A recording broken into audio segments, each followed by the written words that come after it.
تو بزرگ نے لڑکی کو کمرے میں بند کر دیا اور خود بھی کمرے میں رہے۔ لڑکی کا ہاتھ پکڑ کر اس کی چھوٹی انگلی پکڑ لی۔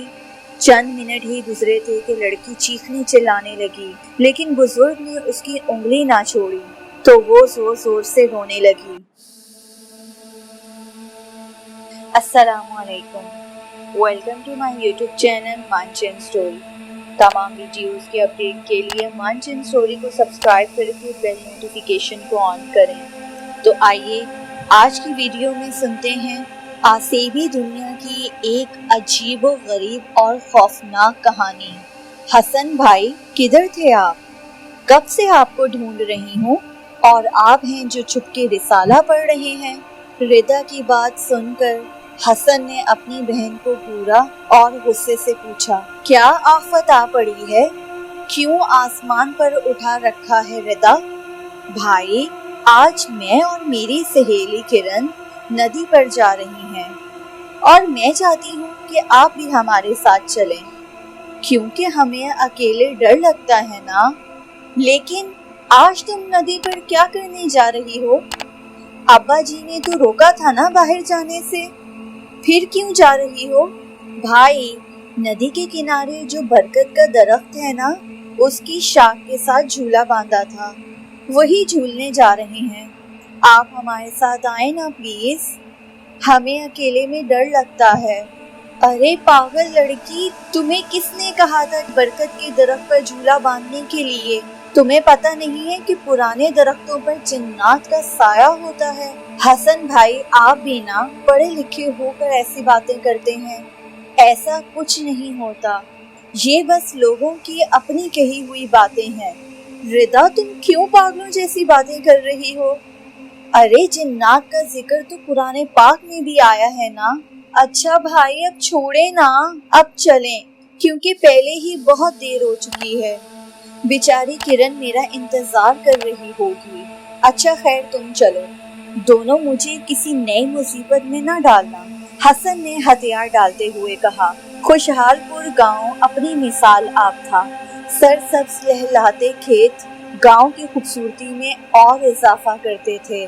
پورے گاؤں میں ایک مڈل اسکول تھا جہاں گاؤں کے بچے تعلیم حاصل کرتے تھے۔ گاؤں میں تقریباً 300 گھر تھے جو مٹی سے بنے ہوئے تھے۔ گاؤں سے باہر ایک ندی تھی جس کے کنارے کنارے درختوں کی لائن لگی ہوئی تھی۔ گاؤں کے زیادہ تر لوگ کھیتی باڑی کرتے تھے، اس لیے صبح سویرے اپنے گھروں سے نکل کر کھیتوں میں کام کرنے کے لیے چلے جاتے تھے۔ کچھ نوجوان محنت مزدوری کے لیے شہر نکل جاتے، اس لیے گاؤں میں اکا دکا ہی لڑکے بچ جاتے تھے۔ اسی لیے لڑکیاں بھی بغیر رکاوٹ کے ایک دوسرے کے گھر آ جایا کرتی تھیں۔ گاؤں میں امن اور خوشحالی کا بسیرا تھا۔ اسی گاؤں میں حسن کا خاندان بھی رہتا تھا۔ حسن شہر میں سرکاری نوکری کرتا تھا۔ ان دنوں وہ چھٹیوں پر آیا ہوا تھا اور اس کے گھر والے چاہتے تھے کہ اس مرتبہ اس کی شادی کر دیں۔ اس کے لیے وہ لڑکی بھی ڈھونڈ رہے تھے۔ آج حسن اپنی بہن اور کرن کے ساتھ ندی پر آیا ہوا تھا۔ حسن ندی کے کنارے پتھر پر بیٹھا اپنی پسندیدہ رسالہ پڑھ رہا تھا اور لڑکیاں جھولا جھول رہی تھیں۔ حسن کی نگاہیں بار بار کرن کی طرف جا رہی تھیں۔ کرن بہت ہی خوبصورت لڑکی تھی، گول مٹول سفید چہرہ اور بڑی بڑی آنکھیں، لمبی ناک، پتلے ہونٹ، اونچا لمبا قد، اتنے لمبے بال اس کی شخصیت کو چار چاند لگا رہے تھے۔ حسن بچپن سے ہی کرن کو پسند کرتا تھا اور کرن بھی اس سے ناواقف نہیں تھی، لیکن وہ جان بوجھ کر انجان بنی رہتی تھی۔ حسن بس موقع کی تلاش میں تھا کہ کب وہ اسے اکیلی ملے اور اس کے آگے اپنا حال دل بیان کر دے۔